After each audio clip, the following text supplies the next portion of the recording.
welcome. Thank you for joining me. And what else? Maria loves to talk. And what I'm talking about, you guys, I am talking about news, and more news.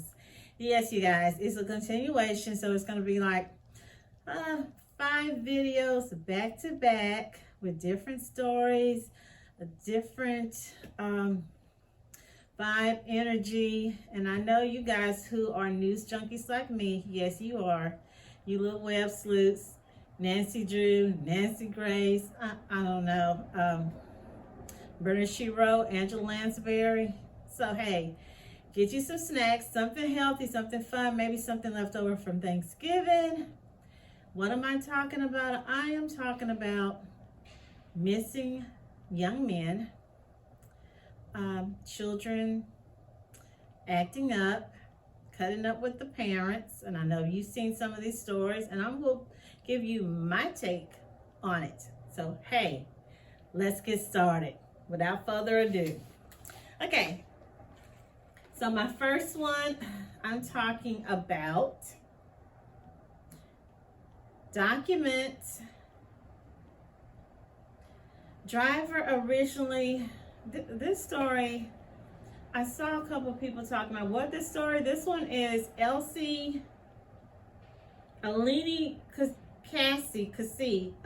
Kassa. She looks Ethiopian, beautiful, attractive woman, and her friend or girlfriend, or I don't know, ex-girlfriend. I think they say they were ex. What's the other lady's name? Dominique Hardrick.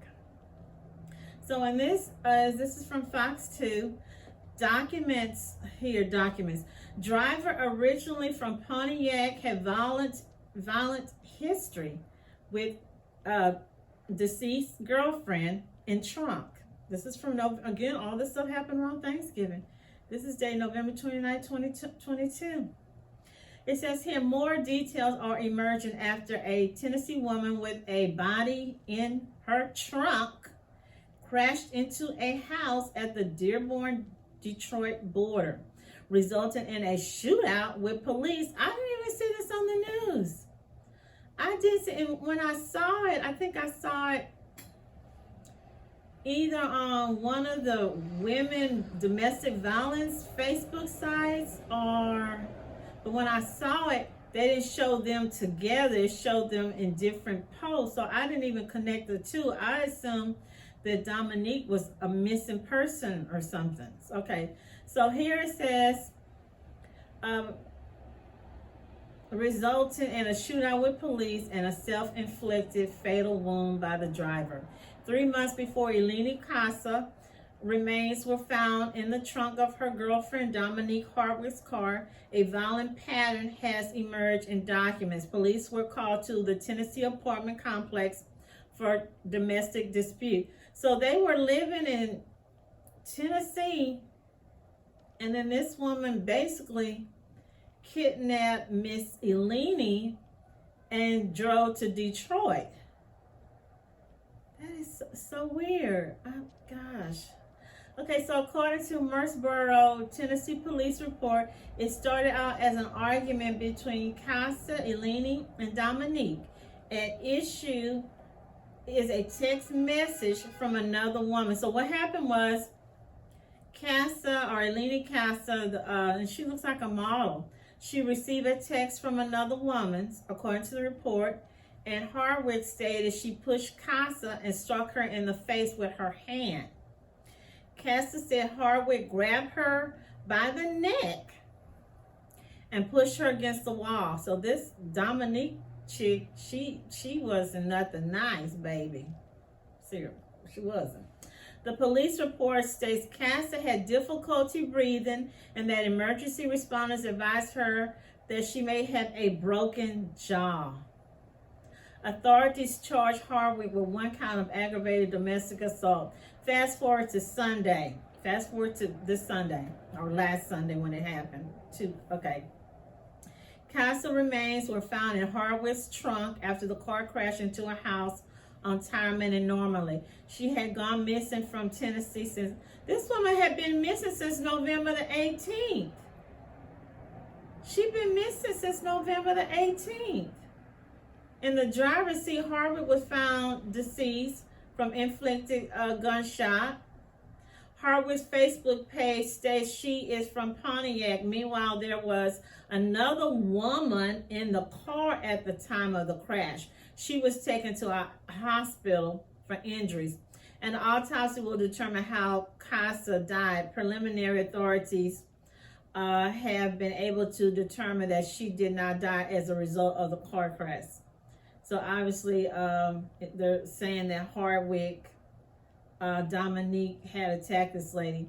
Now, I read somewhere, and I don't know where I had read, and I will post that up in little snippets like I do, that there was a gentleman previously from last year, year before, that Dominique was involved with, or he was involved with her. I don't know if it was domestic abuse, but that man was deleted, and his family said that they had, the cops or the judicial system had let her, and I'm gonna say allegedly, let her off. Okay, so she didn't serve any time for deleting this man. Nice looking man. I don't know if he had molested her or what, but so it's two people connected to this lady, and I don't know where Kassa fit in it, because when I went on one of the pages to look, they showed Dominique had just recently married somebody. She married. Then there was another picture of her with another third woman with her arms wrapped around her. So I don't know. And then I read last night while we were doing some heavy duty cooking. You know me, I'm sneaking out trying to get on YouTube, Twitter, wherever. And some people were saying something about, I'm going to say allegedly, something about Kiki's daycare, that Miss Dominique was working at a daycare center. Or maybe she was volunteering. I don't know. Okay, it's sad, just all the way around. It's bad enough men are attacking women. Now we've got women, when we should be in a sisterhood, we're attacking each other. I don't understand. I don't. Okay, moving on. Boy 10 deleted mom because she refused to make Amazon purchase, according to cops. I've been seeing this story, and I just kept reading again around holiday. This is written December the 1st. This is from, and I'm not speculating, this is from New York Post. 10-year-old boy, Milwaukee, fatally shot his mother in the face because she would not buy him a virtual reality headset, then logged onto her Amazon account and ordered it the next day.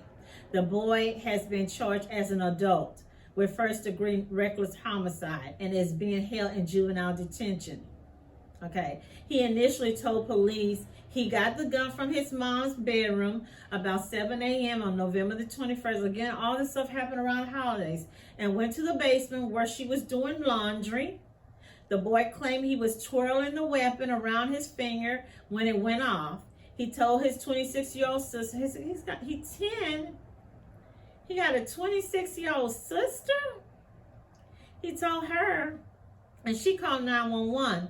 But a day later, the relatives contacted authorities, questioned his story that he admitted to police he had intentionally. So now he's mentioning he intentionally pointed the gun at his mother. 10 years old. I don't know. The lady is an attractive woman. Cute little boy. I don't know if he's big or husky or stocky. Sometimes you got kids that just as big or tall as the parents. So again, parents, you know, I don't know, some people might get ticked off, but I'm going to keep it real with my comments or commentary, whatever you want to say it, my little 10 cents. They have been telling people over and over, keep your guns on safety lock, keep it locked down in something. Guns should not be out in the open. Every time I turn the TV on, all last week, kids 5 years old being shot by their 80-year-old brother or sister, playing with guns. I don't know if this child had mental issues or ADHD or rage issues. I don't know. They just mentioned, is there a father in the home? So let's go ahead and get here. Read more. The boy's aunt said that when she picked him up the day after the shooting, he grabbed a set of house keys that contained a key to the gun's container, the paper reported. So mom did have it on the lock and key. When she asked him about the shooting, he told her he pointed the weapon at his mom, who said, "Why do you have that? Put it down." This is what the mama said. The day after he allegedly shot his mom in the face, he logged onto her Amazon account, ordered an Oculus virtual reality headset. I don't even know what the heck that is. And also assaulted his 7-year-old cousin, documents cited. "I'm really sorry for what happened. I'm sorry for killing my mom," the boy said without any empathy or compassion, according to the aunt. Relatives told authorities about his history of disturbing behavior, which included an incident where he swung his puppy by its tail when he was 4 years old. 6 months ago, he caused an explosion when he set a balloon containing flammable liquid on fire. And he did this inside the house. They reported that the boy told them that he heard imaginary voices. And see, that's what concerned me. And I remember the people, and they look like they live in a duplex, a nice neighborhood. Remember the old people used to say, my mom would say, that when you have children, especially small children, especially newborns, you always got to keep your house blessed. Do your, I don't know, your sage, salo panto. Am I saying it right? Y'all know what I'm talking about. Santo Paulo, because negative energy like to use young kids, babies, because they're pure. That's why you gotta keep your house blessed, and that's why I don't like old. I love old homes. I love those old Gothic, colonial homes, Greek revival. But I will, if I had the money, I will buy one new or have it built. I would not actually live in one, because I don't know who was there, what kind of ghosts, what kind of spirits are in there, you know. And I'm wondering who was in this house before him, before these people. So here they're saying he was hearing voices. So he said, I don't know if it's on here, when police interviewed the boy, he told them he had aimed a gun at his mom and tried shooting at the wall to scare her. So he was trying to scare her, but struck her when she walked in front of him. He told investigators he got the semi-automatic Glock 43 from the lockbox because his mom woke him up at 6 a.m. instead of 6:30 a.m. and because she wouldn't let him make a purchase on Amazon. He too grown for me. He is too grown. Too grown. The boy made his initial appearance on Friday. 50,000 Bonds said he is scheduled to appear in the Youth and Family Center on December the 7th. An attorney for the boy, Angela Cunningham, said she was still gathering information. This is an absolute family tragedy. I don't think anybody will deny or disagree with that. The adult system is absolutely ill-equipped. It's true. He's 10. You can't put him with them old roosters. He's definitely going to be abused and whatever else. I don't know. What do you do with a 10-year-old? I don't think it's fair to charge him 10 as an adult. Maybe 14, 15, but not no 10-year-old. It's almost giving me the creepy vibes, the goosebumps, like the movie from The Shining, Jack Nicholson, when he was hearing voices and was possessed. When I went on, I don't know if it was Facebook or where I went, the people were saying that he said he'd hear the voices of 2 little girls and they'd be telling him to do bad things. I don't know if mom or whoever lived next door, if they were probably messing with the Ouija boards, were there a cult going on, who were the previous owners. But that right there really, that really kind of got me when he said that the voices come early in the morning and it's 2 little girls asking him to do something. Okay.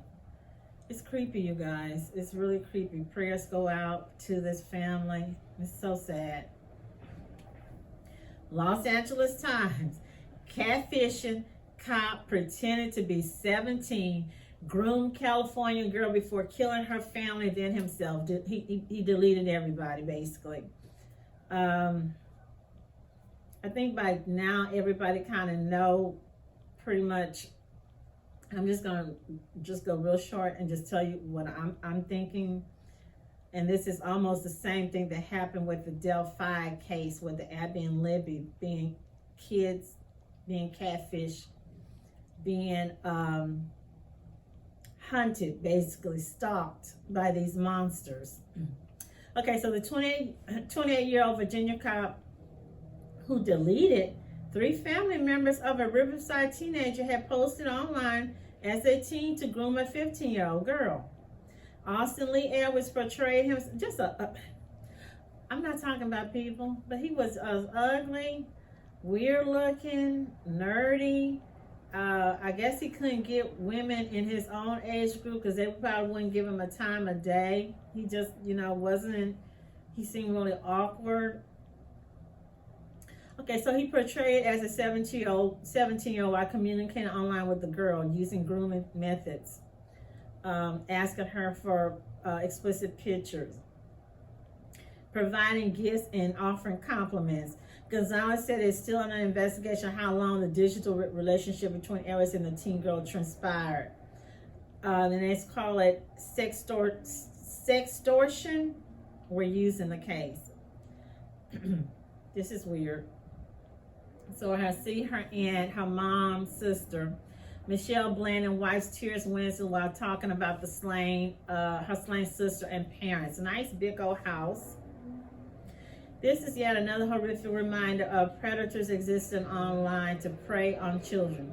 Not prey, but prey the other way. Police believe Edwards, he was newly sworn in police officer in rural Southwest Virginia, connected with the teen girl online by catfishing, pretending to be someone he's not. Then he drove across country.